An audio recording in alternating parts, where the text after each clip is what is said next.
Momentum has been building in Malaysia to upgrade its transport infrastructure. At the forefront of such efforts is Anthony Loke.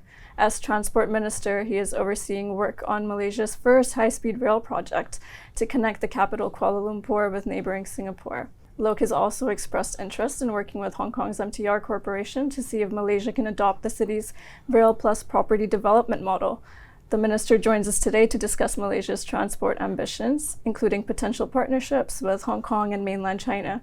Welcome, Minister Loke. Thank you. You're leading here in Hong Kong a delegation in conjunction with the 50th anniversary of Malaysia-China diplomatic ties. Can you talk a little bit about what opportunities for partnership there are with Hong Kong, with the Greater Bay Area, and with mainland China?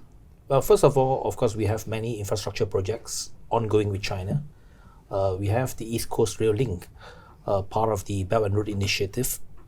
And we also have many train sets and rolling stocks built by China through CRRC, a rolling stock company based in China, which I'm going tomorrow to Zhuzhou to receive the first set of train for the ETS3 connecting between Johor Bahru to the northern part of Malaysia. Of course, we have also a current ongoing project infrastructure connecting Johor Bahru to Singapore, RTS, which is a big, important infrastructure project for us to ease the movement of people between Johor Bahru and Singapore.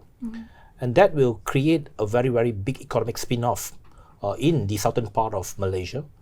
And we are also talking to Singapore to create a Johor-Singapore Special Economic Zone.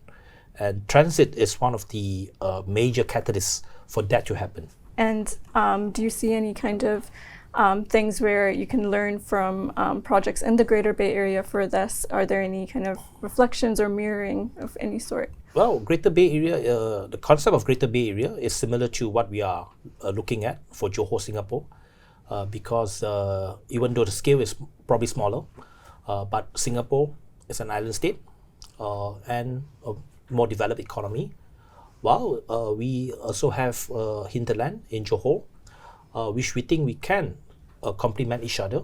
That's why we are talking, the two governments are talking together to create this synergy and to provide a regional development in that part of our country. We look at the Greater Bay Area as full of potential. We think that there are a lot of lessons that we can learn, and we can also have more trade and more exchanges between this region and Malaysia.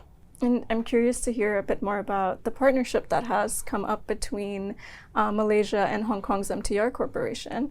This kind of rail plus property kind of concept, how do you see it benefiting Malaysia, and what are the opportunities there? I have picked a working visit to MTR last year, and we spent a few days here to look at the various model and the various projects under MTR, and have a lot of dialogues with their top management. Certainly we learn a lot about their model, and this is something that we are adopting in Malaysia right now, what we call as transit-oriented development, TOD. We see that it's a lot of potential because when you have transit system, then you bring the movement of people much easier, and that will give value and add on more value proposition for our property.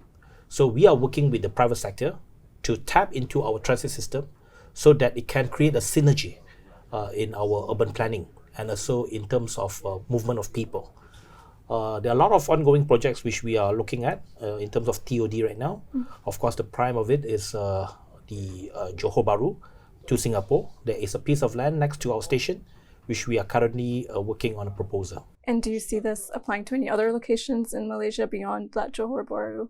For sure, we are also looking at many sites in Kuala Lumpur for such development opportunities. And we welcome the participation of the private sector because we adopt a more PPP model, a public-private partnership model, so that not everything have to be done by the government, because the government will probably focus on infrastructure. But in terms of property development, in terms of creating economy, we will leave it to the private sector to drive the economy. Right. And there's also been a lot of conversation surrounding the Singapore Malaysia HSR, the high-speed rail project. It's been reported widely that 3 consortiums have been shortlisted, and one of these includes a Chinese consortium. can we confirm the shortlist? What can you tell us about, how close you are to a decision? Certainly, we have run through the process of request for information. We have received a number of proposals. Yes, we can confirm that we have shortlisted a few proposals. Currently, we are evaluating it within the government. Very soon, we will have a discussion with the Prime Minister about this project. Once there is more certainty in terms of the way forward of how do we conduct this project, then we will start our discussion with Singapore, because this is involved two cities and two countries between Singapore and Kuala Lumpur. So that is very important in the sense that we have to create this connectivity between the two major cities in ASEAN. At this moment, I can only say that we are still in the process of evaluation, but we are very upbeat about the prospect of this project. And there's also been some conversation about funding. The government has maintained that the high-speed rail will only proceed if it is privately funded. There's some concerns about whether some firms might pull out if it's too risky without government funding or government financial support. Will the government reconsider this position? Well, we still maintain that it is workable, that the private sector can take the lead in terms of the project, including funding. What we are looking at is probably a mechanism where over time they can recoup their investment. I think we have made that very clear from the very beginning of this process, and there are enough companies who are interested in this project, even though that we have made it very clear that it will be a private funding by the private sector. The government will facilitate in whatever ways we can to support the project, but it must be funded by the private sector. That is the stand of the government, because we do not want to have too much financial obligation for the government. We are currently facing with a high debt ratio.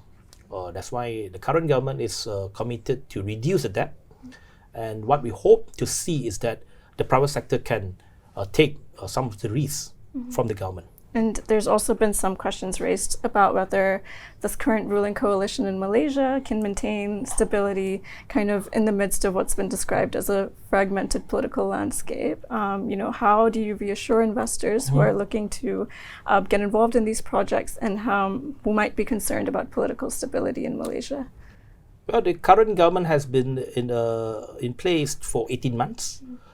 We do not face much problem of running the government. The government is functioning as normal. I think we are beginning to see more confidence from the international investors. For the past few months, we have seen many big announcements coming from different investors into Malaysia.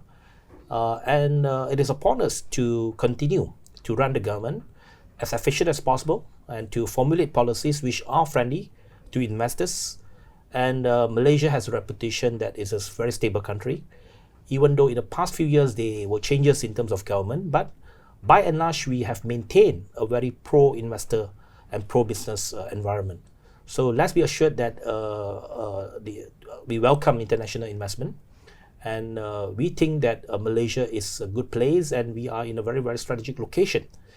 And currently, with all the developments of geopolitics around the world, we are actually in a very good location and a very strategic situation where investment should come to and look into Malaysia and ASEAN. Thank you, Minister Loke, for that insight, and thanks for joining us today. Thank you so much.